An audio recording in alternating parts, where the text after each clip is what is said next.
ನೀರು ಬೇಕಲ್ಲಪ್ಪ ನಮಗೆ ಅಂತ ಶಿವ ಕೇಳ್ತಾರೆ. ಅವಾಗ ಅರ್ಜುನ ಒಂದು ಬಾಣವನ್ನು ತಗೊಂಡು ಬಂಡೆ ಏನು ಸೀಳಿದೆಯಲ್ಲ, ಅಂದ್ರೆ ಇದು ಪ್ಲೇಸ್ ಇರೋದು ತುಂಬಾ ಜನಗಳಿಗೆ ಗೊತ್ತಾಗ್ತಾನೆ ಇಲ್ಲ. ಅಂದ್ರೆ ಇದು ನಾವು ನೋಡ್ಕೊಂಡೋಗಿ ಫೋನಲ್ಲಿ ಸ್ಟೇಟಸ್ ಹಾಕಿದ್ಮೇಲೆ ಇದು ಯಾವ ಪ್ಲೇಸಲ್ಲಿ ಇದೆ ಅಂತ ಎಲ್ಲ ಕೇಳ್ತಾರೆ ಜನ. ಅವಾಗ ಈ ಥರ ಇದೆ, ಇಷ್ಟು ಕಿಲೋಮೀಟರ್ ಆಗುತ್ತೆ ಹಾಸನಿಂದ ಅಂತ ಹೇಳಿದ್ರೆ ಜನಗಳಿಗೆ ಗೊತ್ತಾಗುತ್ತೆ. ಇಲ್ಲಾಂದ್ರೆ ಯಾರಿಗೂ ಗೊತ್ತೇ ಇಲ್ಲ ಈ ಥರ ಪ್ಲೇಸ್ ಇದೆ, ದೇವ್ರು ಇದೆ ಇಲ್ಲಿ.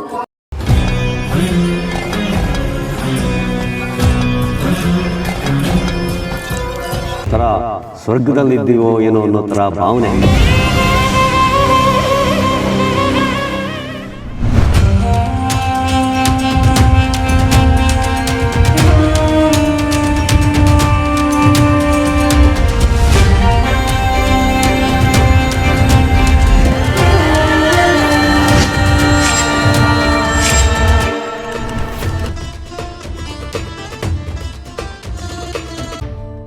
ನಾನು ನಿಮ್ಮನ್ನು ಕರ್ಕೊಂಡು ಬಂದಿರುವಂತಹ ಸ್ಥಳ ತುಂಬ ಪುರಾತನವಾದ ಹಾಗೂ ವಿಶೇಷವಾಗಿ ದ್ವಾಪರಯುಗದ ಅರ್ಜುನ ಮತ್ತು ಮಹಾಶಿವನಿಗೂ ಸಂಬಂಧಿಸಿರುವಂತಹ ವಿಶೇಷವಾದ ಪುಣ್ಯ ಸ್ಥಳ.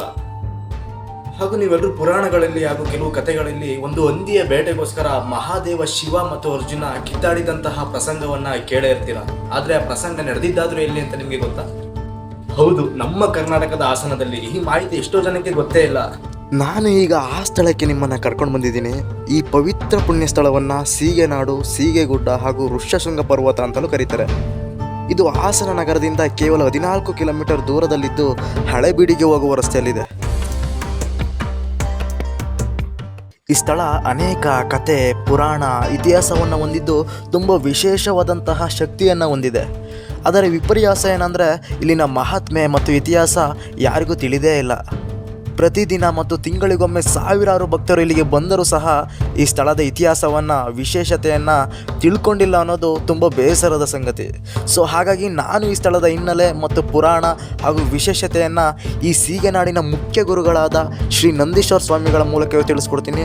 ಸೊ ಅವ್ರನ್ನ ಭೇಟಿ ಮಾಡೋಣ, ಇಲ್ಲಿನ ಸಂಪೂರ್ಣ ಮಾಹಿತಿಯನ್ನು ಪಡ್ಕೊಳ್ಳೋಣ. ಅದಕ್ಕೂ ಮುಂಚೆ ಸ್ವಾಮಿಯ ದರ್ಶನ ಮಾಡೋಣ ಬನ್ನಿ.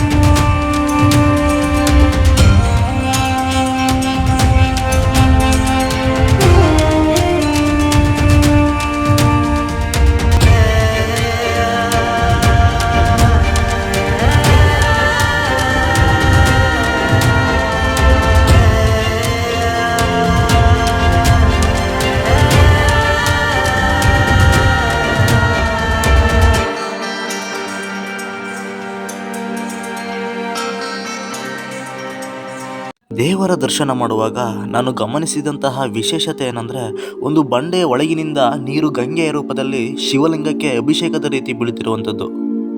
ಇದರ ಇನ್ನೊಂದು ವಿಶೇಷತೆ ಏನಂದರೆ, ವರ್ಷದ ಎಲ್ಲ ದಿನಗಳಲ್ಲೂ ಹಗಲು ರಾತ್ರಿಗಳಲ್ಲೂ ಶಿವಲಿಂಗಕ್ಕೆ ನಿರಂತರ ಅಭಿಷೇಕ ನಡೀತಾನೆ ಇರುತ್ತೆ.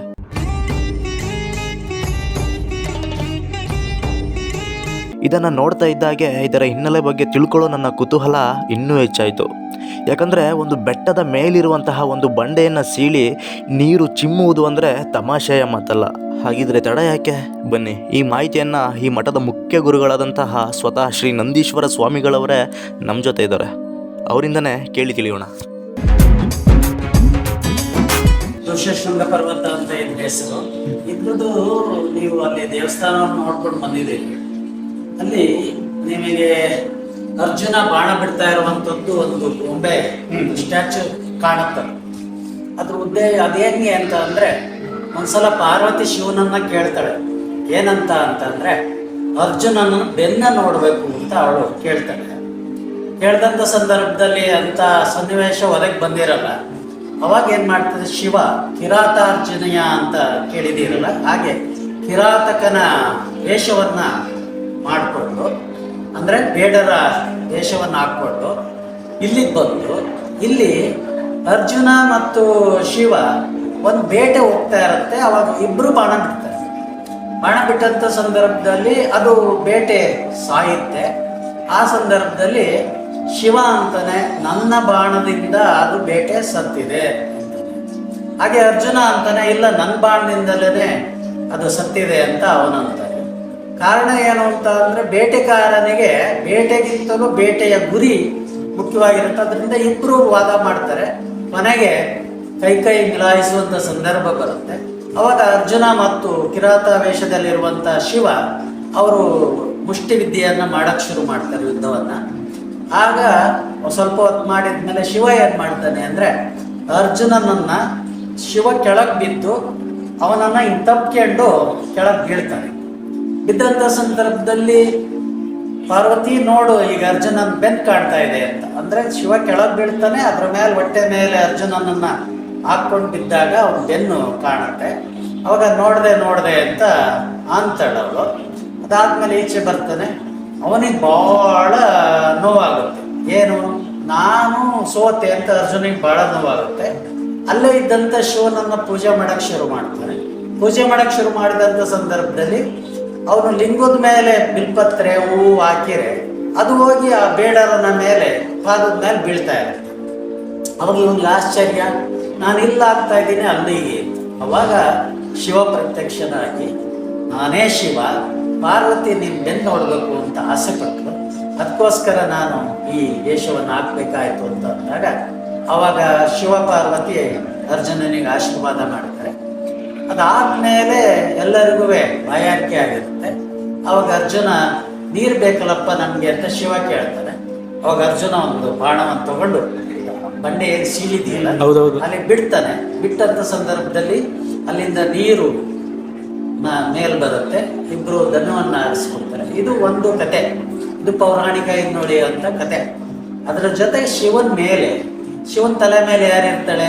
ಗಂಗೆ. ಅದೇ ರೀತಿಯಾಗಿ ನೀವು ಶಿವಲಿಂಗ ನೋಡಿರಿ, ಅದನ್ನ ಇದನ್ನ ನೋಡಿರಿ, ಅದ್ರ ಮೇಲೆ ಆ ದೊಣೆ ಒಳಗೆ, ಆ ಗುಹೆ ಒಳಗೆ ನೀರು ಯಾವಾಗ್ಲೂ ಬೇಸಿಗೆ ಯಾವಾಗ್ಲೂ ಬರ್ತಾ ಇರುತ್ತೆ. ಅದು ಶಿವನ್ ತಲೆ ಮೇಲೆ ಗಂಗೆ ಇರ್ತಾಳೆ ಅಂತ ಒಂದು ಇದು ಪೌರಾಣಿಕವಾದಂತ ಕತೆ.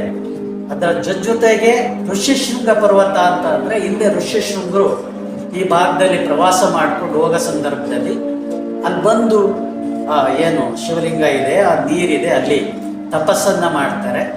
ಅವರು ಋಷ್ಯಶೃಂಗರು ಬೇಯಿಸಿದ ಆಹಾರವನ್ನ ತಿಂತಾ ಇರಲ್ಲ, ಗಿಡದಲ್ಲಿ ಬಿಟ್ಟಂತ ಹಣ್ಣು ಹಂಪಲು ಅದು ಇದು ತಿಂತಾ ಇರ್ತಾರೆ. ಅವಾಗ ಒಂದು ಎಲ್ಲ ಗಿಡದಲ್ಲೂ ಹಣ್ಣು ಮುಗ್ದೋಗುತ್ತೆ, ಸೀಸನ್ ಎಲ್ಲ ಮುಗ್ದೋಗುತ್ತೆ. ಈ ಅಕ್ಕಪಕ್ಕದ ಗ್ರಾಮಸ್ಥರು ಏನ್ ಮಾಡ್ತಾರೆ, ಏನ್ ಮಾಡ್ಬೇಕು ಇವ್ರಿಗೆ ಹಣ್ಣು ತರೋದಕ್ಕೆ. ಅವಾಗೇನು ಪೇಟೆ ಇರಲಿಲ್ಲ ಅಥವಾ ಎಲ್ಲೂ ಸಿಕ್ಕಿರಲಿಲ್ಲ, ಕಾಡಲ್ಲಿ ಸಿಕ್ಕಿದಂತ ಹಣ್ಣು ಅಂತ. ಹಾಗೇನ್ ಮಾಡಿರೋ ಇವರು ಬೆಂದ ಆಹಾರವಾದಂತ ಬೋಂಡ, ಚಟ್ಲಿ, ಕೋಡುಬಳೆಯನ್ನೆಲ್ಲ ಮರಕ್ಕೆ ಕಟ್ಟಿಬಿಟ್ಟು ಅವನ್ನ ಇವು ಮರದಲ್ಲೇ ಬಿಟ್ಟಿರೋಂಥ ಹಣ್ಣು ಅಂತ ತಂದು ಋಷ್ಯಶೃಂಗರಿಗೆ ಕೊಡ್ತಾರೆ. ಕೊಟ್ಟಾಗ ಅವ್ರು ತಿಂತಾರೆ. ತಿಂದಾಗ ಇದು ಹಣ್ಣಲ್ಲ, ಇದು ಬೇಯಿಸಿದ ಆಹಾರ ಅಂತ ಗೊತ್ತಾಗುತ್ತೆ. ಅವು ಒಂದು ಶಾಪವನ್ನ ಕೊಡ್ತಾರೆ. ಈ ಬಯಲೆಲ್ಲ ನಾಡು ಕೆಟ್ಟರು ಸೀಗೆ ನಾಡು ಕೆಡಬಾರ್ದು. ಇದು ಸೀಗೆ ನಾಡು ಅಂತ, ಇದು ಊರಲ್ಲ, ಇದೊಂದು ನಾಡು ಅಂತ. ಸೀಗೆ ನಾಡು ಕೆಟ್ಟರು ಸೀಗೆ ನಾಡು ಕೆಡಬಾರ್ದು. ಹೊಲದಲ್ಲಿ ಬೈಲಲ್ಲಿ ಹಸಿರು ಇರಬೇಕು, ಮನೇಲಿ ಬಡತನ ಇರಬೇಕು ಅಂತ ಶಾಪ ಕೊಡ್ತಾರೆ. ಶಾಪ ಕೊಟ್ಟು ಇಲ್ಲಿಂದ ಮುಂದಕ್ಕೆ ಹೋಗ್ತಾರೆ. ಅದು ಋಷ್ಯಶೃಂಗ ಪರ್ವತ. ಇವರು ಇದ್ದಿದ್ದಕ್ಕೋಸ್ಕರ ಇದು ಋಷ್ಯಶೃಂಗ ಪರ್ವತ ಅಂತ. ಕೊನೆಗೆ ಅದು ಸೀಗೆ ಬೆಟ್ಟ ಅಂತ ಅದು ಪ್ರಚಲಿತ ಆಗುತ್ತೆ. ಇದು ಸ್ಥಳ ಮಹಾತ್ಮೆ ಇದೆ. ಮನುಷ್ಯ ಈ ಹುಣ್ಣಿಮೆ ಟೈಮಲ್ಲಿ, ಅಮಾವಾಸ್ಯೆ ಟೈಮಲ್ಲಿ ಅವನ ವ್ಯತ್ಯಾಸಗಳು, ಮನಸ್ಸು ವ್ಯತ್ಯಾಸ ಆಗೋದ್ರಿಂದ ಒಂದು ಒಳ್ಳೆ ಸ್ಥಳದಲ್ಲಿ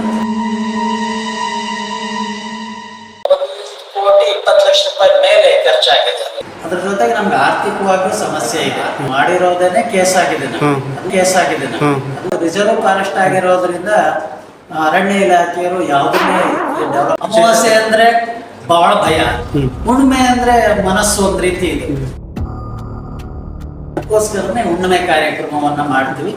ಇದು ಈ ಸೀಗೆನಾಡು ಅಂದ್ರೆ ಎಷ್ಟು ಗ್ರಾಮಗಳು ಸೇರ್ತವೆ? ಸುಮಾರು ಒಂದು 51 ಮೇಲೆ 51 ಹಳ್ಳಿ ಮೇಲಿದೆ. ಬಹಳ ಮಳೆ ಬಂದಿರುವಂತ ಉದಾಹರಣೆಗಳಿದೆ. ಮೈಸೂರು ಮಹಾರಾಜರು ಸಹ ಇಲ್ಲಿ ಬಂದಂತ ಸಂದರ್ಭದಲ್ಲಿ